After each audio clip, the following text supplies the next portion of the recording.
Don't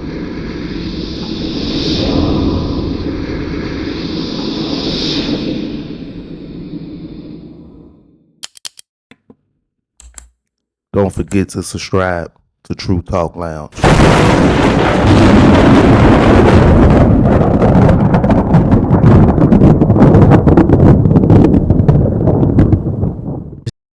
Fair use. Fair use.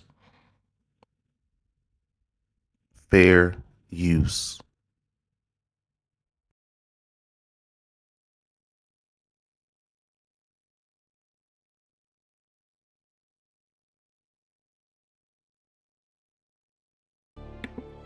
All right, got a couple clips for y'all.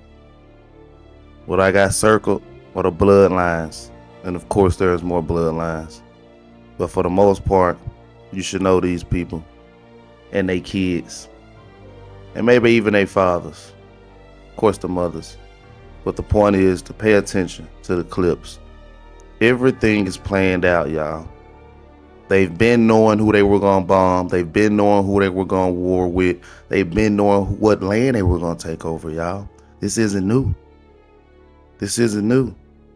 Open your eyes, open your ears. Pay attention. The signs are all around you. Here we go.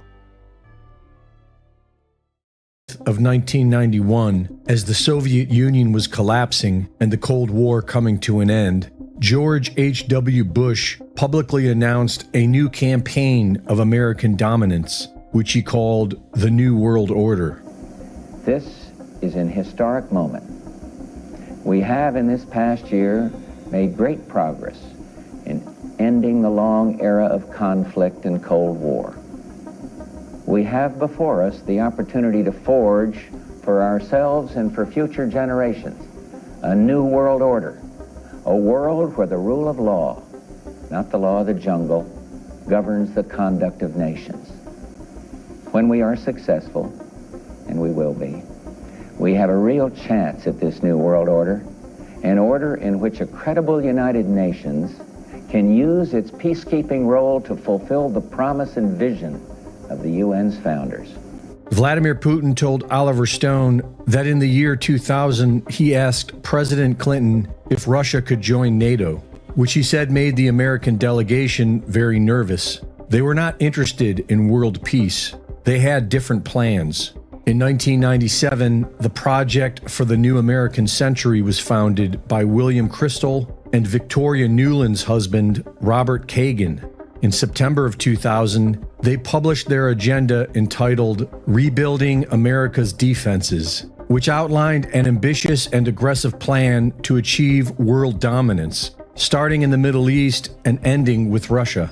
The document acknowledged the fact that their world domination efforts would trouble American allies and could therefore be a long process absent some catastrophic and catalyzing event, like a new Pearl Harbor.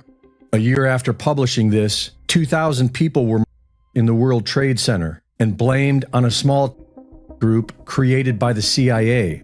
And with this catastrophic and catalyzing event, the plan for a new American century went into action. About 10 days after, when I went through the Pentagon, and one of the generals called me and he says, "We've made the decision, we're going to war with Iraq." This was on or about the 20th of September. I said, "We're going to war with Iraq, why?" He said, "I don't know."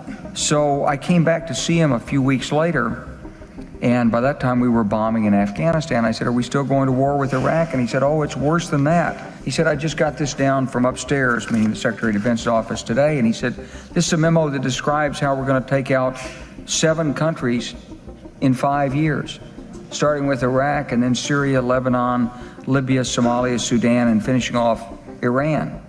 George H.W. Bush's son, George W., began a propaganda campaign to sell the American public on overthrowing Iraq. I take the threat very seriously. I take the fact that he develops weapons of mass destruction very seriously. Either you are with us or you are with the... When the lies became obvious, George W. made jokes while reveling in the blood of the innocent. Those weapons of mass destruction got to be somewhere. Nope, no weapons over there. Secretary of State Madeleine Albright said that millions of Iraqi children was worth it.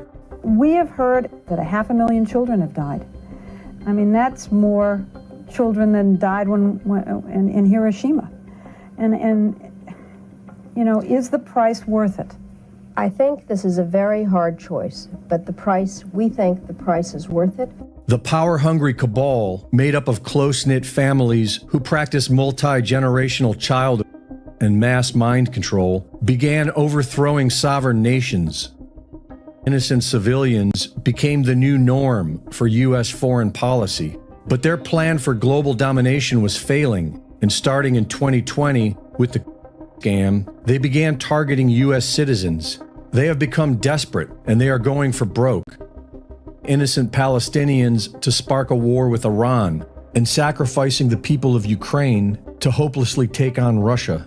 These families are getting old, and they are fighting for their lives. There is too much at stake for them to ever give up, which makes them more dangerous than ever. But they are few, and we are many, and they must be stopped.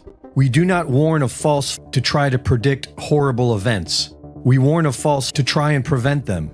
They are the norm for starting massive conflicts. They are based on lies, and so we only hope that the truth will make them futile. There is now talk in Kiev that the real president of Ukraine, Victoria Nuland, has become so desperate for NATO troops to enter Ukraine and continue this U.S. proxy war against Russia that she is willing to kill innocent locals with a radioactive cloud and blame it on Russian forces. After that report, documentary filmmaker Chris Emery, who has spent years researching PATCON, the U.S. intelligence operation to use false as a way of criminalizing American patriots, reached out to me with some information that shows how this is standard operating procedure for the black hats in our government. We had done our first movie premiere in March of that year in Salt Lake City with an attorney that we actually interviewed on the film by the name of Jesse Trinidad. He was approached by a command team leader that was in charge of 10, including himself, basically commandos, to blow up the Browns Ferry nuclear power plant in Athens engagement that they were taught in their special operations ever since he was, a rookie commando. And he said, we are not 27 innocent U.S. civilians, no matter how much money you're paying us. Each of his partners, there were 10 commandos altogether, were given duffel bags full of cash. Each were given $5 million. They left it in the parking lot in the wee hours. He said between 2:30 and 3 o'clock in the morning, they literally left these duffel bags in the parking lot, in the far end of the parking lot, away from the nuclear power plant, and drove away. And they basically told their commanding officer at the Pentagon to F off.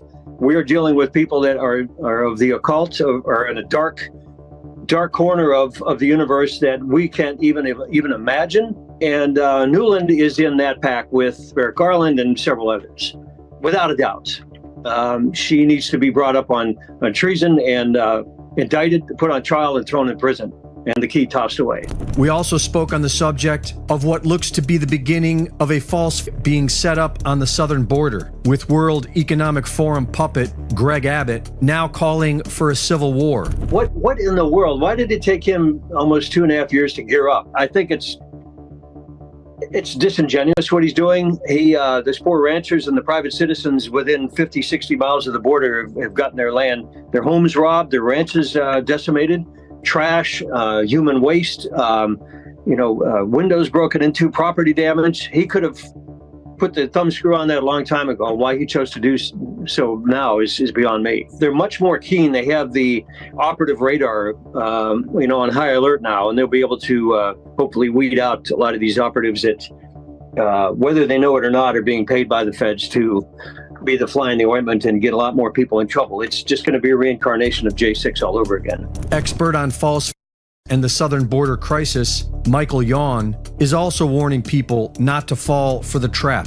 And we already know that the so-called, I call it OGUS, the occupational government of the United States, we already know that it's out of control. We already know that The only rules that it plays by is anything it can get away with, it will do, right? We already know that. We saw January. We see Americans have to show their ID and get searched and whatnot to get on airplanes. Meanwhile, they got illegals, I mean, straight up invaders coming across the border by the thousands every day that can board aircraft without any ID. There are no rules. We are clearly being hunted. And I mean, the American citizens, patriots, are clearly being hunted. They're looking for any excuse to go to war, and they will do it. I mean, obviously, there's going to be a very serious war. It's clearly coming. Don't walk into their traps. Do not do it. Why would you go to Eagle Pass, which is so baited, when Abbott clearly could close the border if he wanted to? This is clearly a wrestling match. This is clearly a show. That's the Thunderdome. Don't go. Stay tuned. More will come.